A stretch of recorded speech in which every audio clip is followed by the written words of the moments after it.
Hi, everyone. We'll just give everyone another moment to join and settle in before we get started. I see a few people still connecting with their audio. So if you have any initial questions, feel free to use the chat function before we get going here. All right, wonderful. So I'm Hallie, welcome. This is Knitting 101. So I am going to share my screen. We're going to start with a PowerPoint presentation, go through that. There's a couple great videos in there. I do have to apologize in advance. I'm working with a little bit of a hand problem today. Unfortunately, I broke my finger. We are still knitting. Do not worry. We are still going to be knitting. You can knit with a broken finger, so don't worry about that. But it's just a little bit clumsy. So I appreciate your understanding with that. The winter got to me this year. All right, wonderful. And please feel free to, at any point during the presentation, if you have any questions, feel free to pop them in the chat. I'm not going to answer them during the presentation. We'll go through start to finish, but I find it's a wonderful tool to just be able to send off the question or comment that you might have, and then kind of at the end, I will make sure that we have time so that I can review any questions or comments that do come up. So don't feel like I'm ignoring you. If you pop something in there, I'll take a look at it towards the end. So feel free to use that. And let me share my screen and get this PowerPoint started.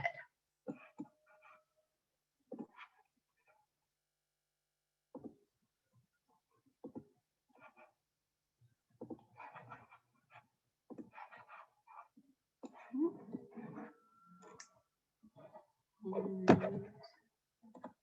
we go. All right. Wonderful. So this is Knitting 101. I am Hallie Savage. It is wonderful to be with you all today. So there's a lot about knitting. I personally have been knitting for about 22, 23 years.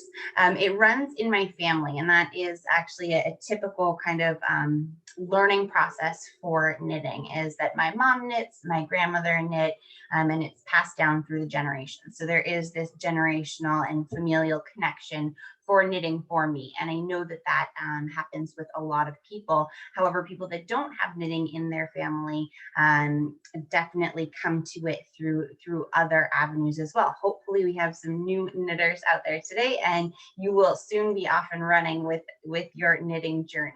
So we're going to go over the history, choosing yarn, choosing needle size. And honestly, as I was going through setting up this presentation, there is so much on knitting, even stuff that I never knew, which I love to learn about, and some of that I will be sharing with you today. But there's so much information out there. And so really what I want you to remember is that this is just a beginner's course, right? This is just a 101 course on knitting, kind of overview of the basic things. I could spend hours and hours and hours going into the specifics and some details and different types of knitting, and we'll kind of get into that a little bit. But what we're going to show you today is just one type of knitting. We're going to kind of address, one size of needle, all of those types of things as you progress. And I'm happy to answer any questions regarding any of that or more specifics at the end as well.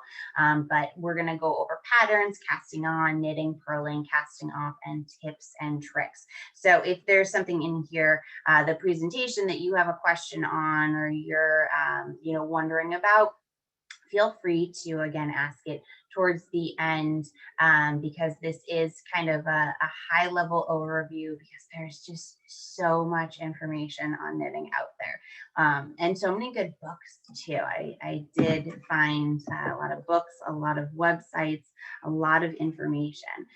So the knitting is very old.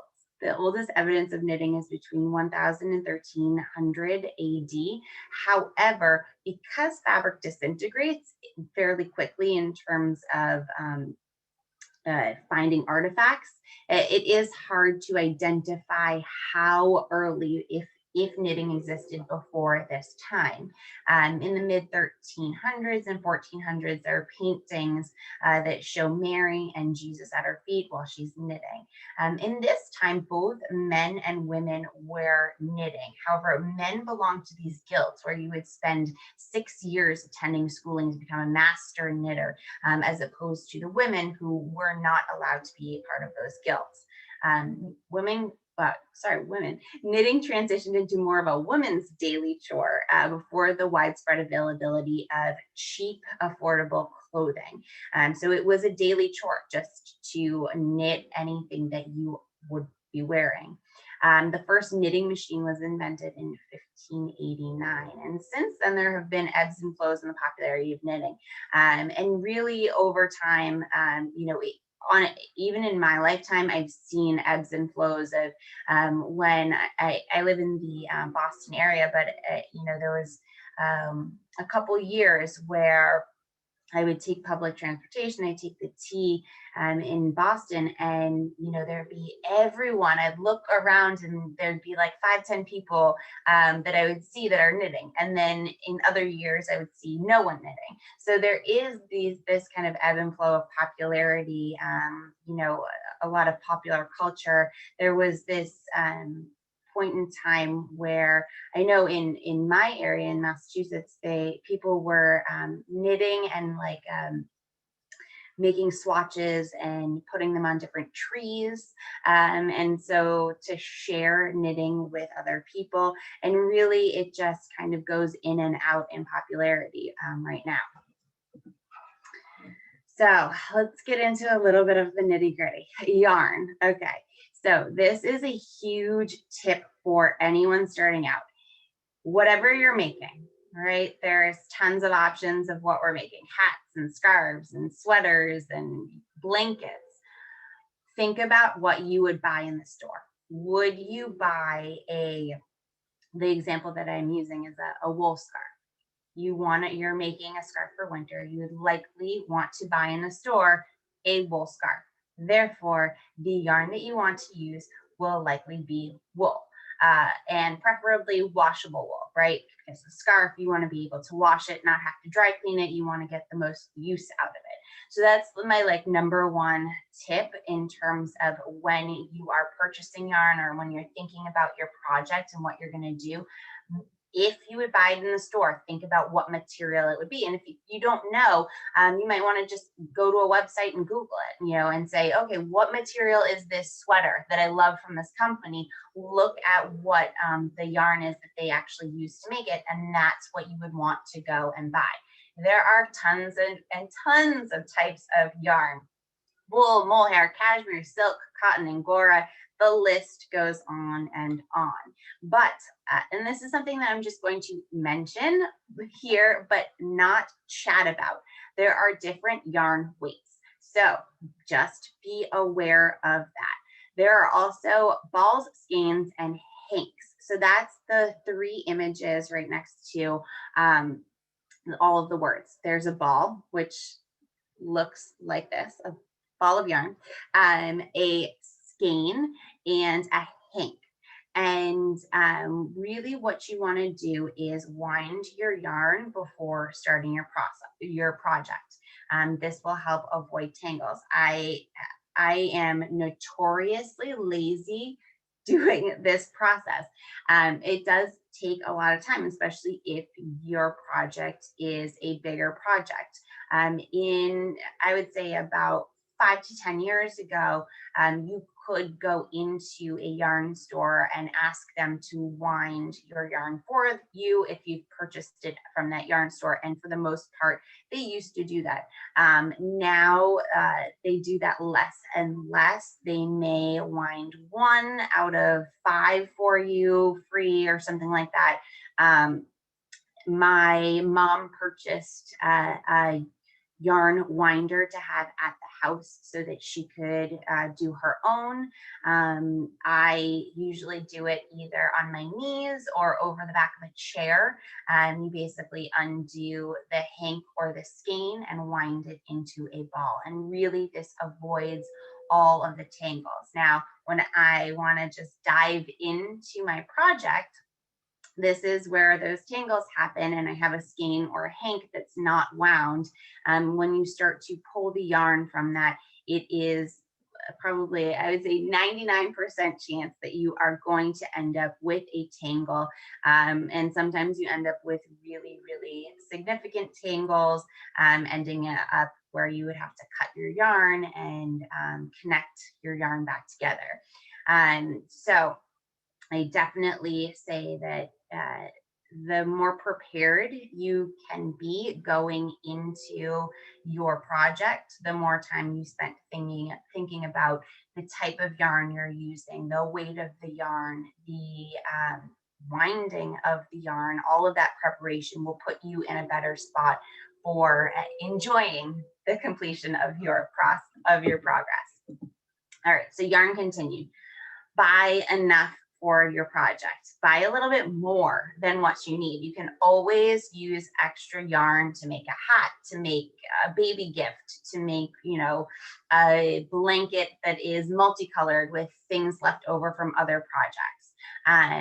The best place to figure out how much yarn you need, it's a little bit of a guessing game. Oh, dye lots. I'm sorry, I skipped over dye lots. Dye lots are very important, and that's why you want to buy enough or more than you need for your project, because each time the company dyes their yarn, it's going to come out slightly different. So if you bought, let's say, 5 hanks of, the color red, and that red was numbered and whatever, the next time you go to buy that same color red, it's not going to be exactly equal to the original purchase that you made if it's a different dye lot. And all of that information is on the actual label of the yarn. It'll tell you what dye lot it is, and it'll tell you all of that information. So that's why you really want to make sure, unless you don't care, that it's the color will be slightly different. But there's no kind of 100% process for keeping that dye the same across the dye lots. So how much yarn do you buy? Ask. This is why yarn stores are really one of my favorite places, a great place. Yarn store owners know their craft. They know so much. There's just this wealth of knowledge. And I know it's harder now because of COVID and staying at home, not being able to access it, but yarn stores are still open. And a lot of yarn stores are doing virtual help, which we'll get into a little bit later. But you can always call up and say, hey, this is the brand of yarn that I'm thinking of buying. This is the project that I want to do, and they will help you out. The other way to know how much yarn to buy is a gauge, and we'll have more to come on this in a moment.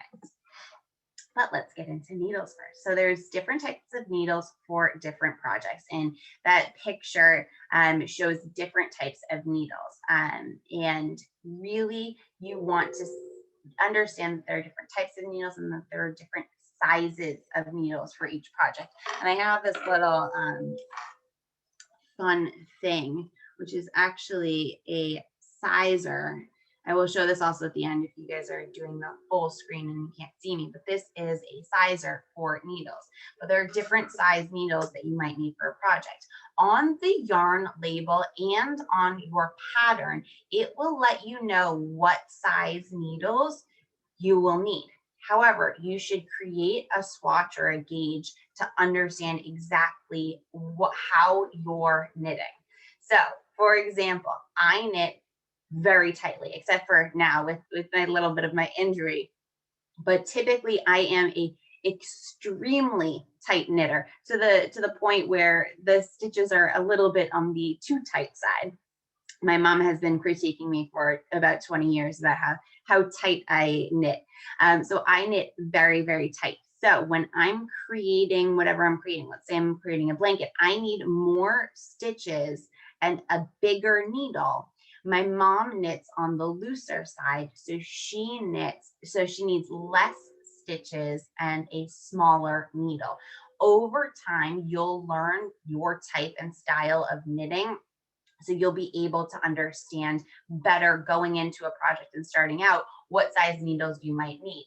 And so for me to knit with a smaller needle, because I knit so tight and my stitches are so small, it could take me a really, really, really long time to complete a project. Versus if I'm knitting 5 stitches and my mom's knitting 5 stitches, her blanket might end up, or those 5 stitches might end up being 2 inches, as opposed to when I'm knitting it, those 5 stitches is 1 inch. So it really, really, really varies. But the patterns in the yarn label will give you a starting off point to kind of say, where do I start with this? What range do I need to be? And then your own knitting style will help you figure out what size you should be using. Patterns. You can find wonderful patterns all over the place. I am partial to books and magazines, but all over the internet, you can find great, great, great patterns. The first tip here is please read the pattern before you start. I have definitely been a victim of this. I looked at something and I said, wow, that's a beautiful pattern. I wrote it down. I started out, and then I realized that I didn't know how to do like 3 or 4 of these very intricate stitches. And so I called up my mom, who is my teacher, and I said, this is the complicated stitch. And I remember vividly on this one project I was attempting to do, she said, you know what, why don't you pick a new pattern? So going into a project, make sure you beforehand know how to do those stitches and are comfortable with it. And if you don't know how to do any of those fancy stitches, spend time learning it. So you're taking your needles, you're taking your yarn, and you are just practicing those stitches over and over and over again. That way, when you're knitting, you can just knit, and instead of it being kind of like a learning process within the pattern, you've already done that prep work to learn how to do those stitches. All stitches are based off of a knit or a purl, but there are very fancy variants out there. There are very, very, very fancy stitches. So make sure to look at that in your pattern. Create an easy way to track your pattern. So this is what my mom does, and this is what I do, because that is how a lot of things are passed down. And again, if you can see me on your screen, I just have these little flashcards, and basically what we do is we write a row per flashcard. And so when you've completed a row, you flip over one flashcard, and we have on these like little rings, and you just go to the next one. And that's a really easy way to keep track of your pattern. The other thing that could be used is a stitch counter. There's these little like plastic counters that are just numbered, that you can kind of track what row you're on by using that. I've also seen people just having a book out in front of them, which shows their pattern. Now, if you're not looking to do anything fancy, if you're just looking to knit straight across or purl straight across, then you're less likely to need these types of things to track your pattern. However, there's always that point where you say, what did I knit last? Was it a knit or a purl row? Or something like that, where these things make it easy to track that, so that you don't get confused, so that you don't put on any stitches that you end up having to remove. Casting on. So there's a lot of different versions of how to cast on. And I know that in the description of this presentation, we said bring needles, bring your yarn if you want to actually do it. So we are going to share that with you. And if you want to join in, you can definitely join in on casting on. But there's a lot of different ways to cast on, just like there are a lot of different types of knitting and purling out there. So this is just one version of it, and I think it is one of the easier versions personally to do. And so just being aware that there are different ways to do that. So if you, after this presentation, wanted to go and actually cast on, if you didn't have needles today and you wanted to do it over the weekend or whatever it is, if you end up going to like a YouTube, which has a wonderful resources of different videos on different type of knitting, you might put in cast on and see someone doing something completely different than what I'm doing here. And that is legitimate. That is so true. There are very different ways of doing this, and even ways that aren't like titled, different, as I said, it can be a passed down through generations. So because my mother does something one way, I do something one way, and then we kind of learn our own ways to do it. So let's cast on. So I have to give a big thank you to my mother. These are my mother's hands that helped me out on doing this. And I actually have to tell you, the first step in casting on is creating a slip knot for the way that I cast on. Doing this presentation, somehow we realized that my mom does not cast on the same way that I cast on. I'm not sure how that happened or when that happened, but that's just within the two of us. The person who taught me how to knit casts on in a different way. So understanding that this way may not work for you, but there are tons of other ways to cast on. So first, we're creating a slip knot. So that's that first video. And if you guys don't know how to make a slip knot, again, very easy Google search to make a slip knot. You basically just create a circle with your yarn, cross over, and then pull a tail through, but you want to have still a loop available. That loop goes onto your needle. Casting on. All right, so this way of casting on, and again, we'll kind of do this a little bit also at the end, but here is the video for that. So we're taking the yarn around our first finger and around our thumb, and we're basically weaving, all right? So we go under, over, and through.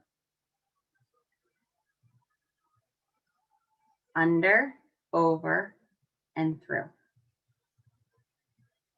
And she does a lot more for us. Under, over, and through. Under, over, and through. And as I said, there are different ways to cast on. We will do this a little bit more. So how to knit. And this is a really great image that I found about how to knit, but really, I also have a video coming up after this. If this is like your first time knitting, if this is your first time casting on, just go slow. Things might not look quite right in the beginning, and that's fine. Really, that's what you want to be okay with. You want to have basically throwaway yarn or yarn you don't care about to really practice these skills. And it's the biggest thing I can tell you is the repetitiveness of going over and over and over again. You will feel more comfortable. You'll get the hang of it. And sometimes it won't look all that great. It won't look all that pretty. That's really, really, really okay. That's part of the learning process. And it can be a little bit of a long learning process. My mom actually reminded me that for a really long time, while I was learning how to knit, it was just go knit, knit and knit and knit, row after row after row after row. And that was it. It was just knitting and knitting and knitting and knitting and knitting. And I would come to her and I said, when can I learn to purl? And not yet. She would look at it and say, not yet. You know, this stitch is too tight. This stitch is too loose. You're not even across the board. And so really, I would say it takes a lot of repetition, a lot of slow moving in the beginning, and then you'll be able to get faster and faster at it. All right, so let's knit and purl. So with your other needle, you're going to go behind. With your tail that's attached to the ball, you're going to go over, around, under, and pull off. So go behind, around, under, and pull off.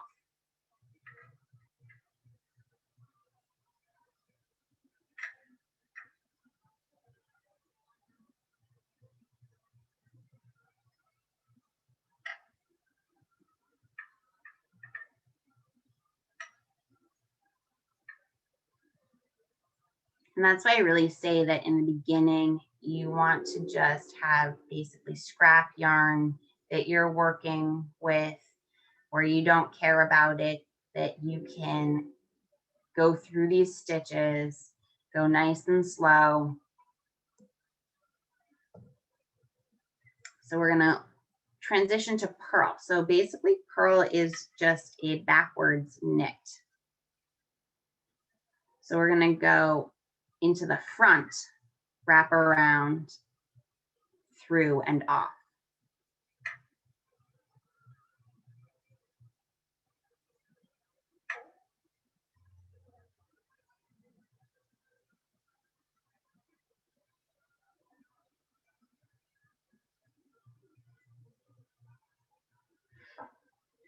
And then here's another view of the purl.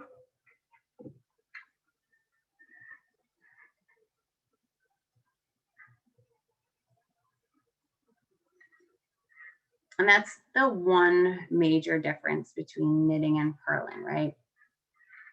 So your needle is going to start from behind in a knit and start in front in a purl. And you can see that my mom, who's been knitting, I won't age her, but she's been knitting for over 50 years. And sometimes still her needles get stuck or the yarn isn't perfect. And so being okay with that and being okay with messing up or going back or changing or adjusting or going nice and slow is just part of the process.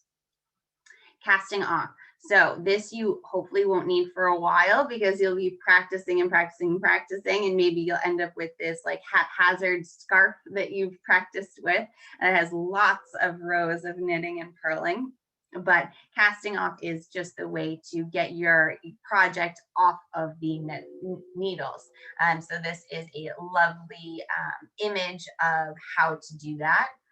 And we will actually show you how to do that as well.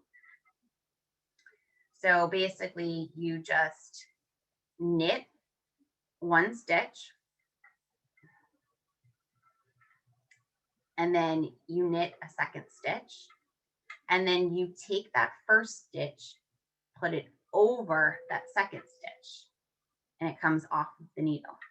So then you have one stitch and you a second one, so you knit a second one and then pull up and over.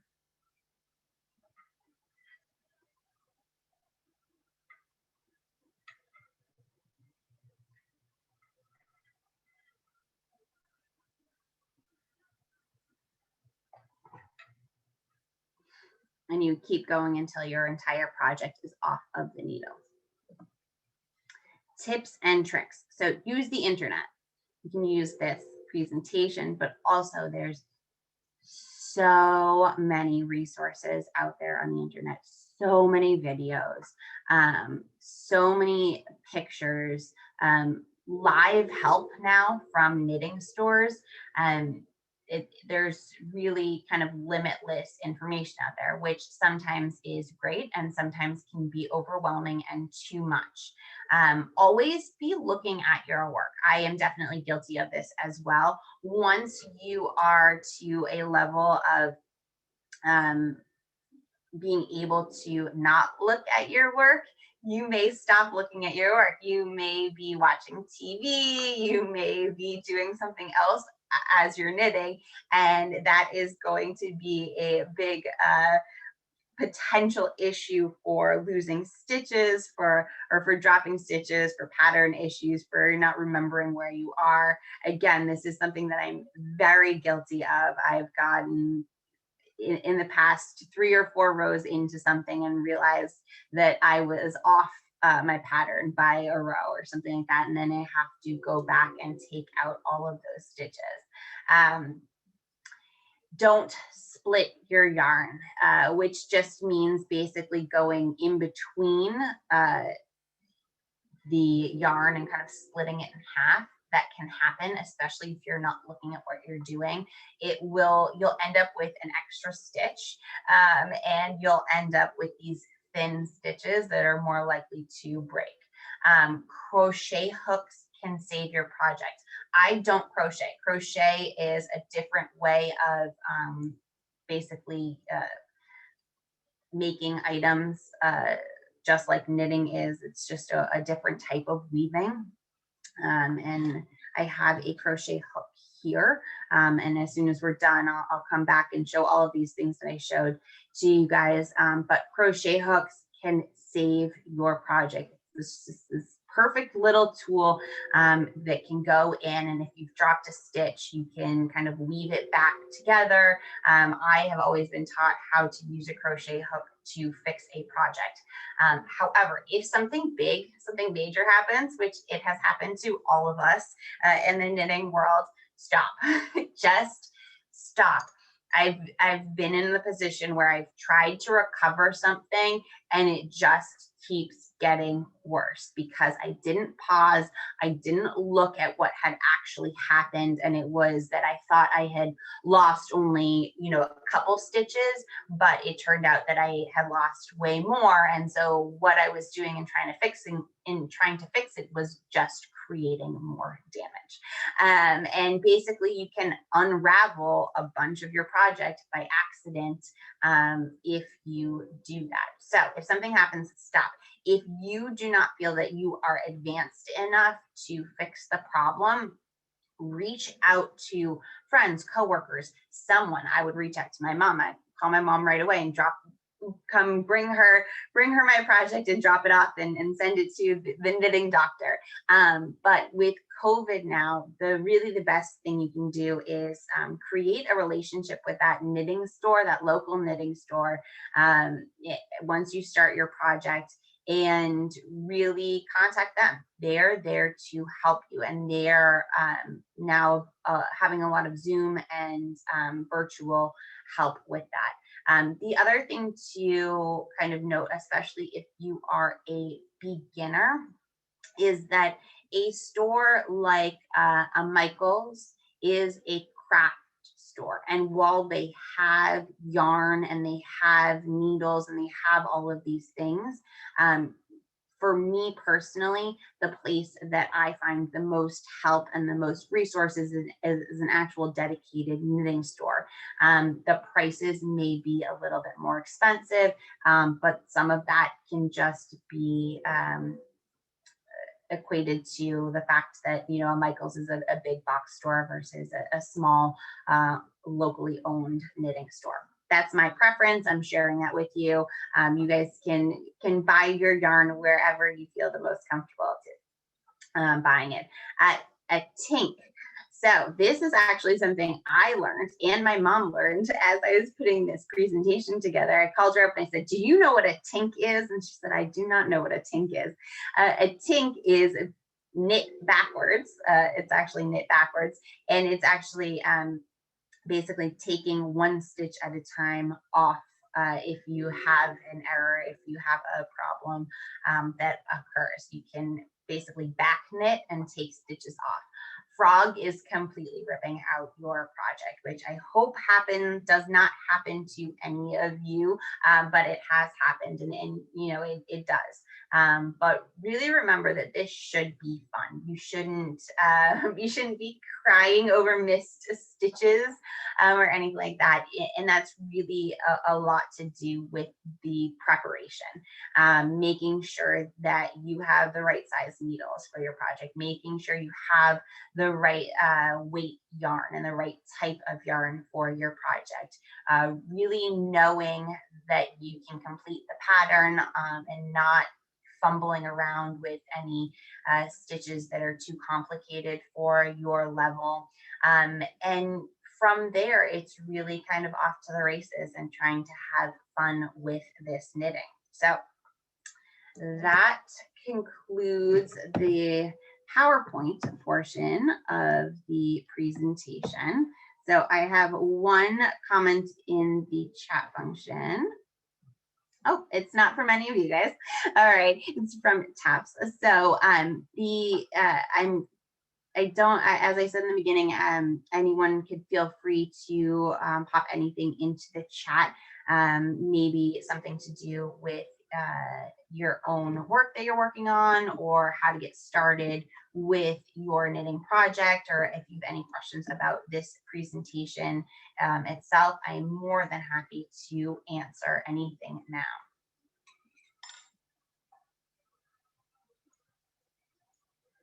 I'm kind of give you guys a moment to maybe put together any questions. Oh, there is one thing that I didn't go over as I have my little swatch here. This is your tail. This is not what you want to knit with. Usually what I do to kind of keep this out of the way is actually fold it up and use a pin to keep it at the end. And this you will knot and cut off at the end of your project, but this is just part of casting on. This is your tail. What you want to knit with is this long string that's connected to your ball. So that's definitely something that you want to pay attention to. The other kind of little tips that I have are, I have a little like knitting, you have a knitting bag and then a bag within your bag for knitting. So in this little bag you have, or I have, all of these things, right? I have an extra needle in here. I have my crochet hook, which is literally just this tiny little hook. I don't think it's going to focus. It's this tiny little hook to go and pull and grab your a dropped stitch if you have them. I would keep my pattern in here as well. I would keep maybe this little guy to size out your needles in there. Definitely a pair of scissors. Really a good pair of scissors, nice and sharp scissors, definitely for sure. And all of this I would keep in a project bag, all right? So everything is in one spot. I do have 2 dogs, and my dogs love to get into the yarn, so I can't leave it out anywhere. And really, you don't want to. You want to make sure that once you are in the middle of a project, that you stop at the end of a row, right? You don't want to stop mid-row and pause and put it down and put it away. There is more of a chance that it could unravel, or you could lose stitches, stuff like that. So there really is, it really is valuable to have a bag, and then to have all of your other kind of tools in another bag inside of your bag, extra needles, all of that kind of stuff. All right, I have a couple questions. So the weight of yarns, really, it's going to vary on your project, and that's kind of like the best and worst answer that I can give. It really just depends, and the best way, again, to kind of figure out what you need is to go, and if you have the opportunity to go into a knitting store, I know it's kind of impossible right now, but that's really the way. So you can actually feel the yarn, think about what your project is and how it's going to end up. Other than that, it's a little bit of a guessing game, ordering over the internet, which a lot of us have to do now.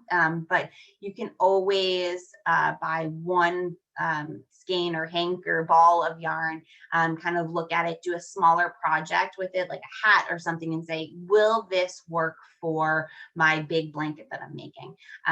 Personally, what I do, and my mom does as well, is we typically stay with a brand of yarn that we know and we trust. And that takes time to build that relationship with a brand, but really understanding that brand and that yarn, because yarn is not, it's not consistent over different materials. It's not consistent over different companies. It really varies. So that's the best way, is to actually feel it, to actually put some stitches down to really see if it matches what you want for the end of your project. I don't have any YouTube videos that I personally recommend. I really love to honestly just go and search for whatever I'm searching for. So if it's, you know, more complicated stitch, or if it's just beginner, and watch the different options, because each person is going to approach this slightly differently. So the best way to really do that is to find someone who doesn't like annoy you, who doesn't have screaming children in the background, all of those different things, because the quality of different videos it varies. But I would say that anytime you can go to like a local store, they should have videos as well up.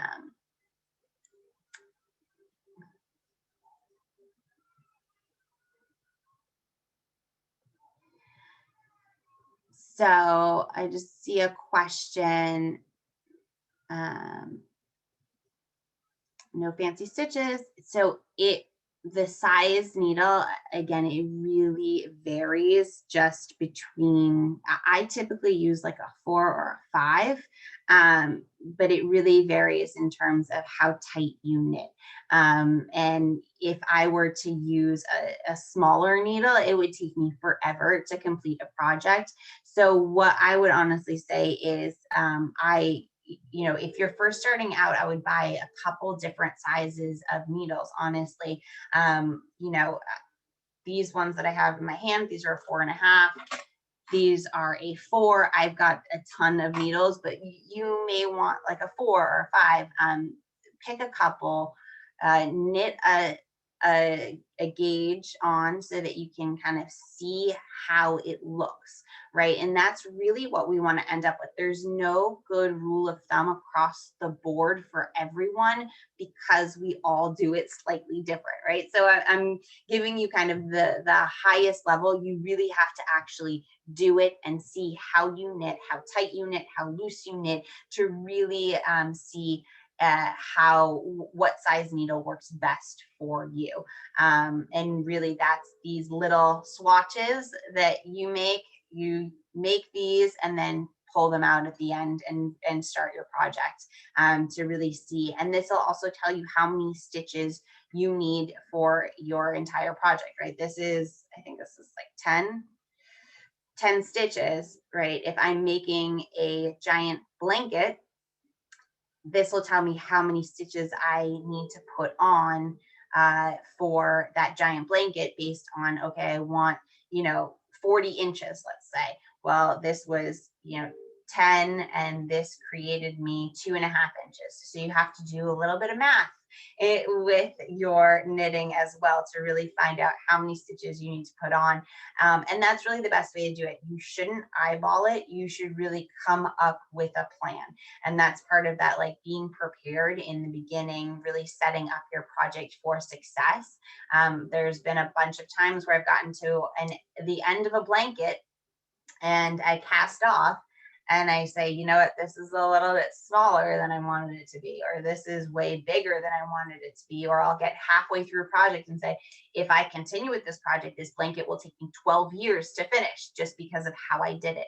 And that's really the personal journey of how you actually knit. So the best way to go about it is to just get started, cast on, and just start knitting and get comfortable with your needles over and over and over again, practicing. And then from there, really figure out how you knit, tight or loose, and how big you want your project to be, and do all of that math.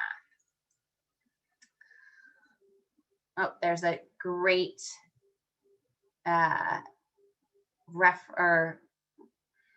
YouTube video in the chat function. Marley Bird, I've not ever heard of that, but it is recommended from JJ to everyone. So you can definitely look that one up as well.